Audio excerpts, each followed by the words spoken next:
Welcome back to our channel, where we dive deep into the daily drama, shocking twists, and unforgettable moments of your favorite daytime soap. Today is a fantastic day to unpack the latest explosive developments, so let us jump right into the heart-pounding chaos unfolding in Genoa City. The walls are closing in, time is running out, a monster is loose. The sheer panic radiating from the Newman family is palpable, and for good reason. Patty Williams has just executed a move so reckless, so dangerously calculated, that it threatens to burn Genoa City to the ground. She did the unthinkable. She rescued Matt Clark. The very man who has terrorized the Newman family for decades is now free from his makeshift prison. Phyllis Summers thought she had the ultimate bargaining chip.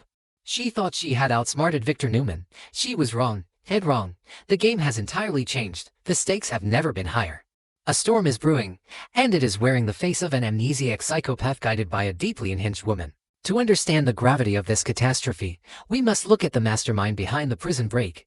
Patty Williams is not just a random savior. She is a woman driven by obsession, betrayal, and a desperate need for control. Her recent alliance with Jack Abbott to take down Victor Newman ended in bitter disappointment when Jack walked away to save his fragile marriage to Diane Jenkins. Patty felt discarded. She felt used. And a discarded Patty is a lethal Patty. She needed a new weapon. She needed someone as broken and malleable as she was. Enter Matt Clark. A man with a violent past, currently suffering from severe amnesia, completely unaware of the monsters he has fought or the monster he truly is. Patty saw an opportunity. She saw a blank slate. She saw the perfect puppet. The infiltration was a masterclass in deception. Phyllis had Matt stashed away in a secluded room, heavily guarded by secrecy and her own desperation. But Patty is resourceful. Armed with a massive bribe and a chillingly calm demeanor, she approached Marcy Goldman, a hotel maid whose silence was easily bought. The keycard was swiped. The door clicked open.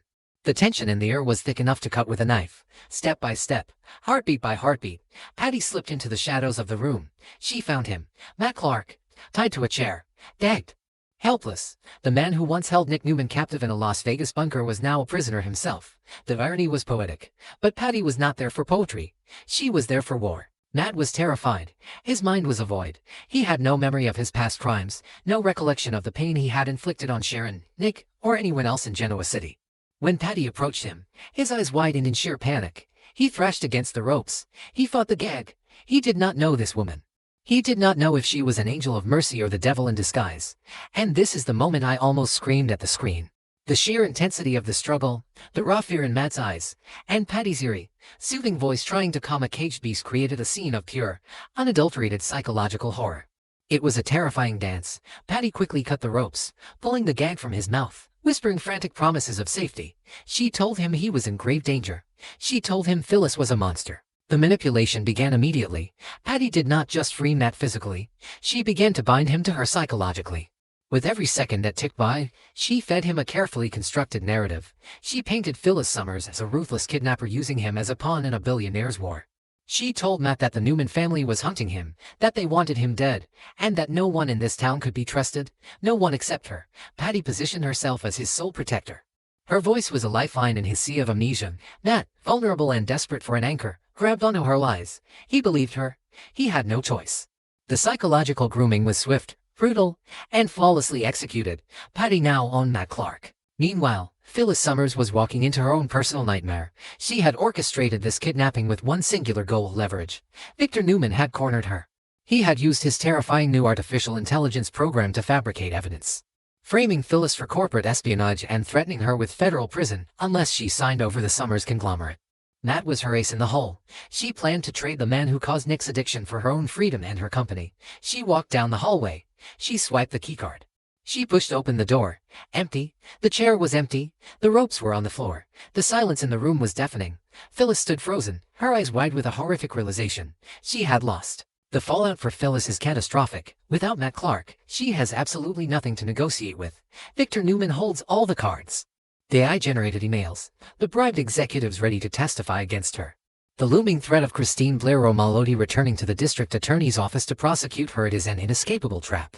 Phyllis's grand, desperate gamble has failed spectacularly. She is completely exposed. The Summers conglomerate is slipping through her fingers, and the cold, hard bars of a prison cell are becoming a terrifyingly real possibility. Her scream of frustration echoing in that empty room was the sound of an empire crumbling. She played with fire, and Patty Williams just stole the extinguisher. When the news broke, the reaction was explosive. Nick Newman found out that Matt was gone, and his fury was apocalyptic. Nick has been living in a waking nightmare. Matt Clark is the architect of his current suffering. Matt is the man who trapped him in Las Vegas, the man who supplied him with the fentanyl that has now hijacked his brain and his body. Nick wanted Matt. He wanted to look his abuser in the eyes. He wanted to end the threat once and for all, or at least use him to clear the twisted board. Hearing that Matt was free, roaming the streets, completely unaccounted for, sent Nick into a manic tailspin. His rage was uncontrollable. He smashed his fists. He screamed. The injustice of it all was burning him alive. But Nick is in no condition to fight a war. The Newman family knows this. The intervention was swift and unified. Victor Newman, Nicky Newman, Victoria Newman, and Adam Newman circled the wagons. They formed an impenetrable wall around Nick. They saw the sweat on his brow, the erratic shaking of his hands, the desperate, hollow look in his eyes. The fentanyl addiction is ravaging him. They could not let him run out into the night to hunt a ghost. The family dynamics shifted instantly. Old grievances were shoved aside. Nicky's maternal terror matched Victor's authoritarian resolve. Victoria's corporate ruthlessness transformed into fierce sisterly protection. Adam, carrying his own guilt for encouraging Nick's drug use in Vegas, stood firm. They delivered the ultimate ultimatum. The message from the Newman family was crystal clear. Nick had to stop. He had to surrender. The hunt for Matt Clark was no longer his burden to bear. His only mission, his only priority, was his own survival. They pushed him relentlessly toward recovery. They demanded he enter a strict, intensive rehabilitation program. Fairview was mentioned. The very idea of being locked away in a facility while Matt was free made Nick sick to his stomach, but he was outnumbered and outmatched by the love and fear of his family.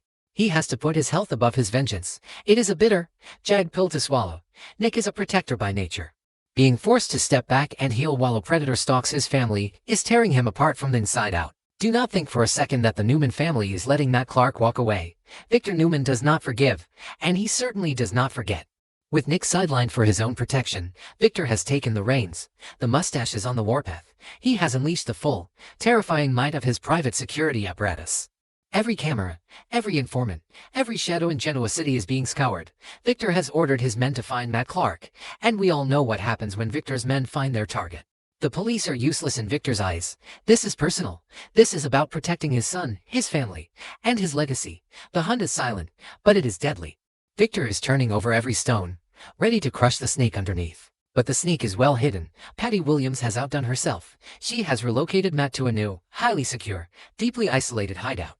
Far away from the prying eyes of Victor's security teams and the desperate reach of Phyllis Summers. In this secluded sanctuary, the real horror is unfolding.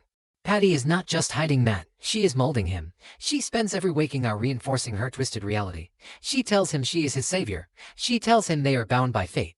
And the truly terrifying part, Ned believes her. His amnesia has left him completely dependent on her version of the truth. He looks at Patty with gratitude, and aware that he is staring into the eyes of a woman whose sanity shattered decades ago. The Newman family is living in a state of perpetual dread. The fear is a living, breathing entity in their homes. Matt Clark's freedom is the ultimate nightmare. Even with his memories gone, his capacity for violence remains. He is a ticking time bomb, and Patty Williams has her finger on the detonator. The Newmans know that Matt could strike at any moment. Will he target Sharon again? Will he go after Faith? Will his memories suddenly snap back into place, bringing with them a tidal wave of bloodlust and revenge? The uncertainty is agonizing. Every shadow looks like Matt. Every unexpected noise is a potential attack. The family is on lockdown, their wealth and power offering little comfort against a madman who has nothing to lose. And then there is the impending collision of Patty's two worlds. She holds Matt Clark in her left hand, and her burning hatred for Jack Abbott in her right. Patty's obsession has pivoted from loving Jack to wanting to destroy him. She views his reconciliation with Diane Jenkins as the ultimate betrayal. Patty is meticulously planning to weaponize Matt against the Abbott family. She will point her amnesiac attack dog directly at Jack and Diane. The sheer scale of the danger is unprecedented. Two of Genoa City's most powerful families, the Newmans and the Abbotts, are now caught in the crosshairs of a deeply disturbed woman and her memory-wiped monster. The collateral damage will be astronomical. No one is safe. The board is set. The pieces are moving. Phyllis is desperate and cornered. Nick is fighting for his life against addiction. Victor is hunting a ghost. And Patty Williams is sitting in the dark, smiling as she strokes the hair of the most dangerous man in town. The tension is unbearable, stretching tighter and tighter until something has to snap. When Matt Clark finally steps out of the shadows, he will be the first to fall.